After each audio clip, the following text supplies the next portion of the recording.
What's going on, YouTube? James Prigioni coming to you live from Jersey.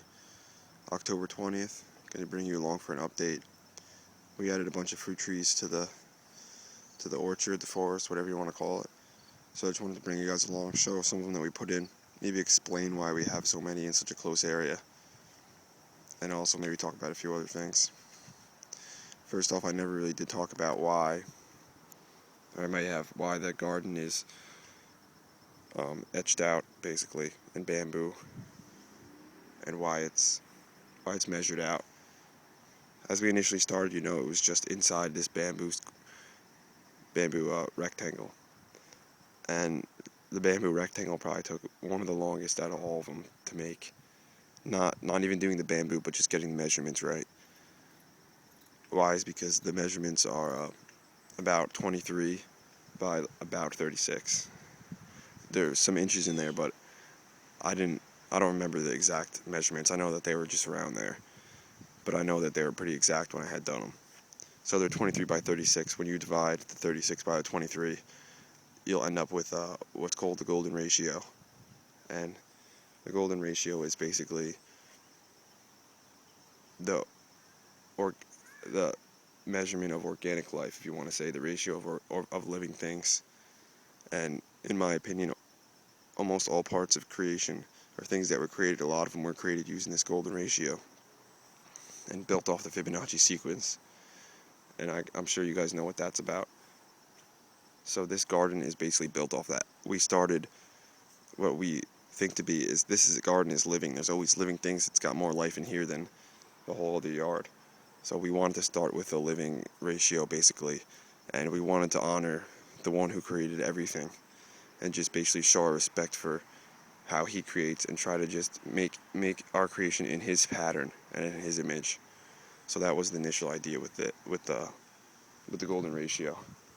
I have some pictures, maybe I'll put them in, of when we're measuring it. We did it all with strings, so I had gone through and drew it with the strings just like you would on a piece of paper when you make the spiral go through and you measure out the rectangle and then get the smaller perfect squares out of it and perfect rectangles.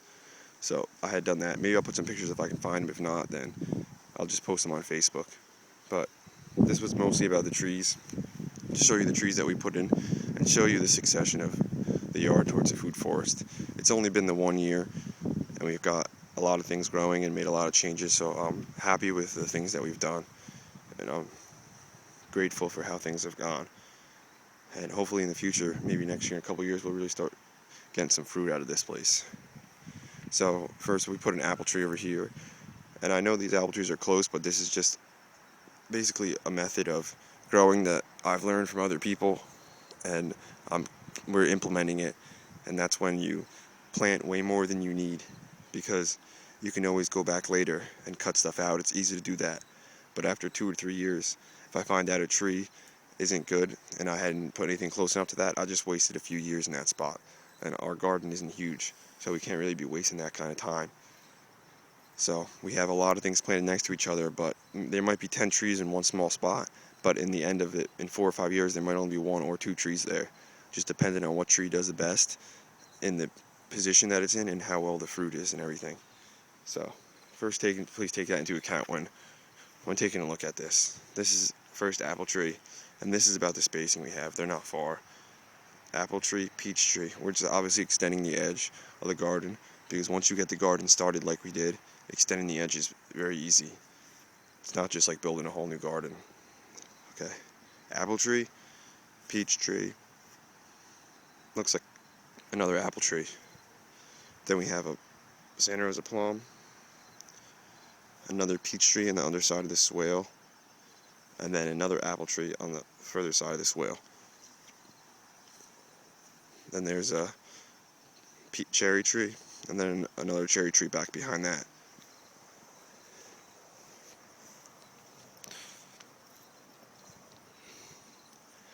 Golden Delicious apple tree right here, another Golden Delicious apple.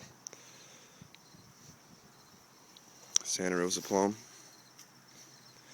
peach tree, 5 grafted apple tree back there. Behind that apple tree, there's another apple tree. Here's some of the seeds. A lot of the seeds came up on their own, just self-seeding. We didn't plant much. That's kind of our style, though. A lot of the work that we are going to do or have done for the garden is basically done. It was done this year. So now it's time for the plants to take over and really do what they do. And let the Fibonacci sequence grow on each other, the numbers, and just keep growing and growing organically and building more mass and more fertility for the trees. Some tomatoes. Because ultimately all this growing, all this food on the ground, the first use of this food is fertilizer and mulch for the fruit trees. Break down, throw it on the ground. That's the initial thing that the fruit trees are really here for. We also, for the vegetables in the ground, we also want to get food out of it, but it's really there to just provide a perfect living environment, balanced ecosystem for the fruit trees. So here's a fig tree down here, did real well this year. Peach tree, that was the apple tree. Another plum tree and another apple tree back there.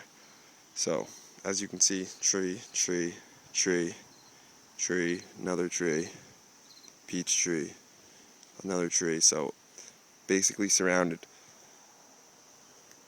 by all trees. And a lot of the stuff is reseeding itself. This group of radishes is self-seeded. A bunch of lettuces are self-seeding back there. These are all lettuces that self-seeded right there. Another squash is doing well. Some of the tomatoes are still doing really well. If we can get 3 or 4 more weeks of no frost, maybe 3, we should start producing a decent amount of lettuce and really start getting get a lot of tomatoes. I mean, we have a decent amount already, but we could even be getting more. Strawberries have really moved around. We were going to take the bricks out, but they didn't have a problem climbing right over. So we let them do what they do.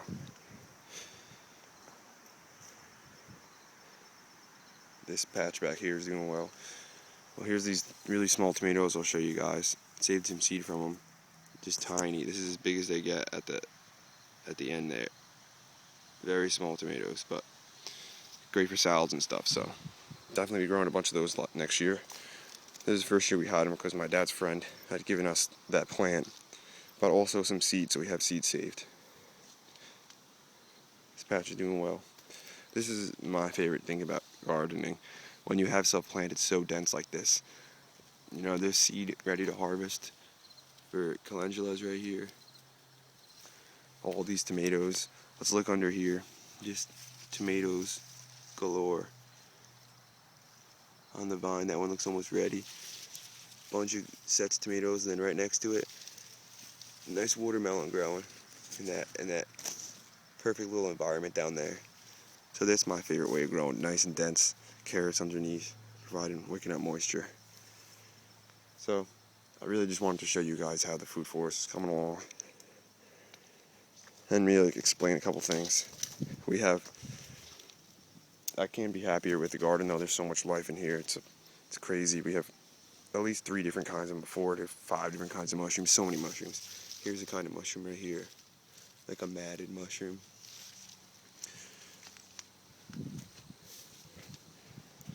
Then over here, there was a giant puff mushroom in here. It turned brown now, but that thing was huge. Probably gonna send out a lot of spores though, make a lot more mushrooms. Here's some lettuce coming up. More lettuce.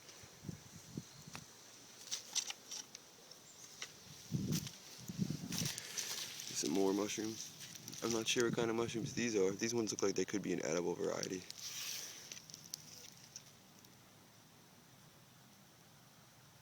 I'm not sure. But things I've done well, they've come along. Thanks for tuning in, guys. Thanks for following along. Hope you enjoyed it. Put a few other things in there. Blueberry bush. Got some okra, nice and dry. And then probably bringing this watermelon in today. The thing's dying off, so I know it's almost ready. Thanks for tuning in, guys. Thanks for following along. James Piccione's out.